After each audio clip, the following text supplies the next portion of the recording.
Jonathan Liss, he's political commentator, and Harrison Griffiths, communications officer at the Institute for Economic Affairs. Thank you both very much indeed for joining me here on Talk, where we now turn our attention to those stories. So we've already sort of raised this story. It's about the post office. So they have penned a deal to keep the Horizon system in place.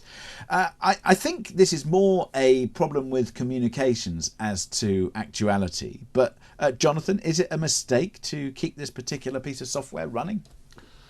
I think the first thing to say about it is that I haven't seen anyone raise concerns about the software as it is now. It seems as though all of the bugs have been identified, all of the people who might have been responsible are no longer working on the software, and that it doesn't seem as though it's a current problem. If it was a current problem, then obviously there would be a huge pressure to change the software. But what does it look like, though, that you've got a government or you've got a company who is mired in controversy? People have suffered, people have lost their lives, all sorts of issues as a result of a combination of whether it's cover-up or incompetence or lack of leadership. And it has been raised, and I agree with you. I think if the system is working, the system is working. And I think to hold the technology company at fault if they were doing what they were supposed to do, Harrison, if I can bring you in on this as well. I mean, do you take the view that actually it's about how the system is run as opposed to whether every piece of technology, every piece of software is going to have mistakes? Yeah, I think Jonathan's probably right. I think you've got to be, with my charitable hat on, I think surely, given that somebody would have been aware that this looks very bad from a communications perspective, that the actual software they're going to be using is probably But that's why I say it's a comms issue. Yeah. And I would say that, and Dr. Rennie mentioned the point, and I think it's a good one, which is, as part of the deal, Fujitsu should be putting their hand in their pocket to say, yeah, we want to keep the contract, but we also recognise that people have suffered along the way, and we are going to contribute to make sure that this is not the taxpayer who has to pay the full bill. Yeah, I think that's the biggest question hanging over this is there going to be a show of good faith from Fujitsu? Because, I mean, as I say, things might be better now. I can only think that this must be a very clear, rational decision because of the communications implications of it. But yeah, I mean, the biggest question is, as you say, are they going to put their hands in their pocket and give some acknowledgement to the people who have suffered along the way? I mean, I think there is a big communications problem throughout with, Paul Venel's, I have to say, what a ridiculous display of sort of crocodile tears and various other things going on there. I think they were real tears. They were just tears for herself. Yeah, I think that's probably right. I think that's probably right. But also, they were real tears. But again, who was she crying for? And the other issue is, how on earth can you be in that job and have that little competence for being able to do that job? It is a complicated job to be the chief executive of any organisation, to be the chair of any organisation. It's actually very difficult. Been there, done it, it's tough. That having been said, your responsibility, whether you know about things or not, and as soon as you find out about things, it comes down to, well, what action did you take? And if people have genuinely told you that there are problems, and you have swept them under the carpet or not seen the significance of them, then are you fit for purpose? I think that there's a real question to ask about the kind of people that we have leading organisations. It's big, in Britain you tend to have a kind of manager class that sort of moves sideways between major organisations, a bit like sort of moving ministers between different departments that they might have no experience of whatsoever. Health secretary on Monday, business secretary on Wednesday, and we see that as kind of normal. Whereas sort of in most businesses, you kind of tend to get promoted when you know something about it, and experience seen as a value, not as some kind of obstacle. She had known about the business, and that's arguably the point. Is that she wasn't part of that manager class. She didn't have those skills that you talk about that you need to have to manage a business. She had worked her way through it, and yet she still wasn't able to demonstrate the ability to deal with complex situations. Which kind of brings me to a second point that we often see, particularly when it comes to whistleblowing, which is that you have the first instinct of organisations when something is revealed is to cover it up. But that's because of our firing culture. That's because it's a cultural issue. Yes, there is a cultural. Yeah, but there is a cultural issue, I think, in business. Harrison, I don't know if you agree, which is, as soon as a problem is identified, it's almost as it goes to the top, and then there's huge pressure from shareholders or other people to leave, as opposed to no. For example, my job, really get paid to do my job when everything else goes wrong. So when the technology fails, when things go wrong, when news breaks things, that's when experience really counts, and that's when you get paid to do your job. If you come in and everything's moving to clockwork, then frankly, it's relatively straightforward, and you're not necessarily required to deploy all your skills and expertise. When you're running a business, it's when things go wrong that you're trying to fix them and put them right.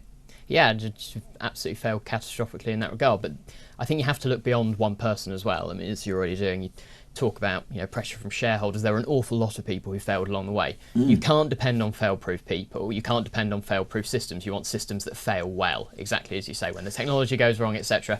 And so there are also an awful lot of other people to look at. Shareholders, people who work with Board of Venables, politicians, the judges who were involved in these private prosecutions. I don't have a problem with private prosecutions as a concept, because you're still in front of a judge and sometimes a jury, often a jury.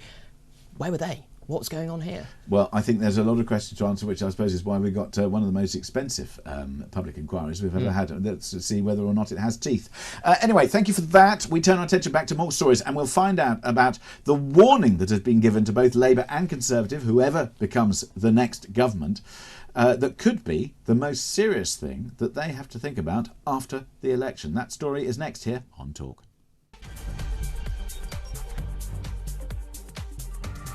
Is Talk. 8:36 at the time, going through the big political stories in our head-to-head with Jonathan Liss, political commentator, and also with Harrison Griffiths, communications officer at the Institute for Economic Affairs. So, talking to you about those stories, the ex-NATO chief, who's warned Labour and Conservative that defence has to be a priority. How much sense and how much commentary is coming from this? Jonathan, do you think we need to focus on our defence? Obviously, defence is a very important issue. I don't think it's one of the bread and butter issues that people are going to be focusing on during this election campaign. I think people want to see that, for example, we do have a defence policy in this country. We have sort of an army. I don't think that people do you not think that we live in a more dangerous place? But what I was about to say is that I think that people are very concerned that we should be supporting Ukraine, for example. I think that's still a majority of the public support that. And of course, that is part of our defence. So I don't think that we should sort of separate that out while we are supplying some munitions and assistance to Ukraine. That counts. But I have to say that for all the Tories are talking about increasing defence spending, the army has been run down by 28% since 2010. And this man was talking about how Britain would not be capable of fighting a war at the moment. Well, maybe that's no bad thing. Some people might argue, given what we've fought in the last 15 years or so, or 20 years or so. But obviously, we do need to have some defence capability, and we are, a permanent member of the UN Security Council. I think we could have a conversation about sort of our nuclear capabilities, about sort of like the symbolism of that, whether we actually need to have a deterrent in the same way, the way that we've had. Well, it's a separate conversation. I think there's a holistic conversation. There's a holistic conversation. What the heck are you talking about? What do you mean? What the hell am I talking about? So we just get rid of our nuclear deterrent? What I said is that we need to have a holistic conversation about our defence and about how we prioritise it. Do we need to have a nuclear submarine, at least one nuclear submarine, patrolling the seas at any given time, ready to fire a nuclear warhead, which we know we're not going to ever use? Absolutely. Well, that's the point. You have them so that you don't need to use them. It's the deterrent effect. I mean, we're not in the post-Cold War era anymore. We have very powerful enemies who are trying to achieve goals anathema to our interests and the interests of the West. Two of them are nuclear armed, and we have in Ukraine a proxy war essentially between the West and the new axis of evil, Russia, China and Iran. And I think it's actually, it's tragic circumstances, but it was a wake-up call for the entire West. And I think there needs to be another wake-up call, because when it comes to arming Ukraine, we are essentially doing that domestically. We're not giving them cash money. We are giving them British weapons. We're giving them sort of British-made weapons, basically. And this is a very good opportunity to ramp up our defence industrial base, which has essentially been gathering dust in most countries outside the United States in the West since the Cold War ended. I mean, I do find it extraordinary that having had such a strong nuclear industry, having had such a strong defence industry, we've allowed areas to go to the wayside because, politically speaking, people have said, "Oh, well, we shouldn't really be doing this stuff. Arms dealing and making and manufacture isn't particularly fragrant." No, it's not fragrant, but as you say, you invest in the military to make sure. The invasion of Ukraine wasn't very fragrant, was it? Well, I mean, I don't know what you're referring to, James, because clearly we have a major military industrial complex. We have some major British industries that are producing arms.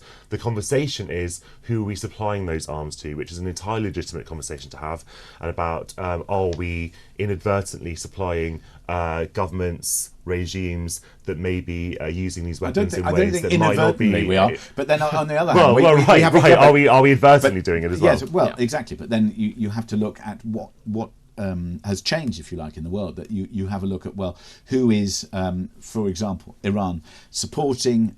Who are they giving munitions to?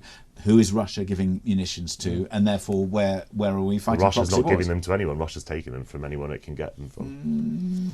I'm not sure that's necessarily true. Anyway, let's talk about this story. The Cambridge Literary Festival has come under pressure from activist authors to cut ties with the sponsor. And the sponsor is a company called Baillie Gifford. It's a row over Gaza. The asset management firm has been dropped as the sponsor of the Hay Festival and also the Edinburgh International Book Festival. And this is after authors threatened to boycott the events because of the firm's alleged links to Israel.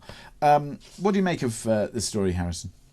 I think it's symptomatic of a growing culture of the politicisation of everything, essentially, where somebody's mere support for Israel, I believe it refers to an Instagram post on October the 7th talking about pray for Israel. I mean, it's to be honest, it's quite ludicrous to me. What I also find is that activist groups like, for example, Fossil Free Books, which alleges the firm has investments in companies with ties to Israel's defence and technology issues, which have a hand in what the group has branded Israel apartheid, occupation and genocide. Jonathan, I mean, are you worried about the fact that small sort of fringe campaign groups seem to be getting their way and undertaking cancellation by proxy? I mean, I think it's interesting that Harrison, who works for a free market think tank, would be complaining about organisations making decisions about sponsorship, for example. I mean, people in the same way. There's a difference between believing somebody has the right to do something and making a moral judgment about what they do. Fine, but absolutely believe in their right to freedom of association. If they want to boycott anything to do with Israel, that's absolutely their right. I don't think they should, though. Right, it's just like, well, I mean, it's just like, right, it's a separate issue. I mean, in the same way that people have the right to advertise with organisations, and organisations have the right to, not to accept advertising from different companies, and we have to accept the principles that people are free kind of to do what they like. But I think that this, I wholeheartedly embrace that principle. Right, I just think it's stupid. But if you have, I don't know enough about this particular. Yeah, but these are authors. These are authors appearing at a festival, dictating terms to the festival. So the festival should be allowed to pick the sponsors that it wishes, and if you they should be free not to appear. The festival is free to do that, and authors are free not to appear. That's entirely legitimate. I mean, I personally take the view that the festival should stop kowtowing to these individuals. Okay, fine. Then people who are happy with that will appear, and people who aren't happy with it won't appear. And frankly, if you don't want to sell your books, if you don't want to go to these festivals, that's exactly what some people do. But I think that these festivals have bent over backwards, and I think they've set a really bad and dangerous precedent in the sense that people have been doing this for a long time, James. There was a whole controversy about BP sponsoring. And I think people have been lily-livered by turning that money away. Well, this is ultimately people make commercial decisions. You weigh up whether the money that you're getting from organisations is worth more to you than the PR factor in accepting money from places that might not be the most ideal people, and about whether your customers might be withdrawing their support. If you're doing that, that's a commercial decision that people are taking all the time. But I don't think that this is a commercial decision. I think that this is a decision taken by people who are allowing cancellation. Of course, it's commercial. Of course, it's commercial. It is ultimately commercial. I mean, if anyone authors the festival itself judge their moral standards to be worth less than the money that they're getting, then you've got something but on. If it's but vice versa, then you have this as the outcome. But I think this is literary festivals taking flight. The fact that they don't want to have the hard conversations, they don't want to, they don't want to. They don't want to stand by their principles. Yes. And in terms of, when it comes up to it, by all means put those into consideration when it comes to taking new money. But in terms of removing a sponsor now just because a few activists have made a noise, I it's hard to see what this is doing exactly as well, really, isn't it? I mean, what the sponsorship of a festival and how that relates to, Israel bombing Rafah the other day. It's quite hard to see how the link is going to be effective. I mean, it is highly symbolic. No, that's the whole point, though, isn't it? Because when you are so far away and you have no power over things, in the way that we had, MPs, so the government and the opposition is sort of fighting about a ceasefire that they had no power whatsoever to enforce at all. It was a total waste of time. Of course, but it's not. But it doesn't mean it's a waste of time, because it's about sort of establishing a position, a principle, putting your flag somewhere, and trying to use whatever influence you have to affect change. Now, obviously, a literary festival is going to have precious little influence. Yeah, but it doesn't mean that you can't have. Meanwhile, principles. domestic issues are getting worse. But we're having an election campaign right now, James, and people are going to be talking about domestic issues more than what's happening in foreign affairs. But it doesn't mean that it's not important to have a principle and a stand about these things. Yeah. Harrison, what do you make of Donald Trump and his latest blusterings? Yeah, I mean, he's an utterly risible man, in my opinion. Very little to defend about him. I think there's a potentially a reasonable argument that Joe Bloggs on the street probably wouldn't have been charged with what Donald Trump has been charged with. He wasn't standing for election, Joe Bloggs. Yeah, but I think... hang on. Why does that matter? What do you mean? Well, of course, Joe Bloggs wouldn't have been charged. You see, that's exactly the problem. No. My point is quite a straight, simple one. If Joe Bloggs had stood for president of the United States and had done the same thing, then Joe Bloggs would have been charged. No. So when it comes to prosecutorial decision making, so I mean, this is basically entirely a story about prosecutorial decision making. You have got an elected Democrat who is the state attorney in New York, who has very precisely chosen this moment to make a political point. Well, it happened a while ago. It wasn't. It happened a while ago. I mean, I take the view that the timing is the point. The timing is the point. But the political decision to take this case has actually, in my view, emboldened Trump, emboldened the campaign. He raised $34 million in a day because of it, and it is politically driven. And whatever you say about Boris Johnson, Trump is victim of a hit job. I think he's right. Wait, I mean.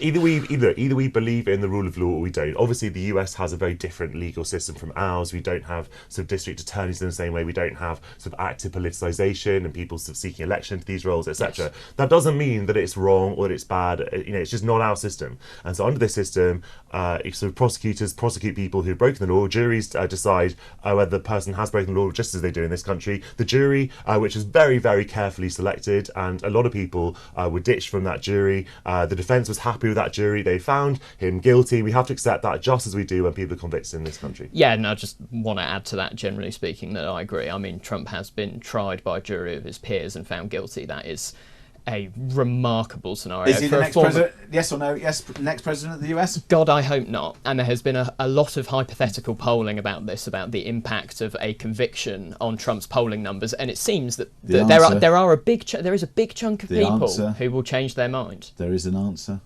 No. Yes. I would say yes. I'm just going to say no, just to be hopeful. Okay, you two be hopeful. I'll be correct. Yes. There we go. Thank you very much indeed, Harrison Griffiths, Communications Officer at the Institute for Economic Affairs, and Jonathan Liss, political commentator. Thank you both very much indeed.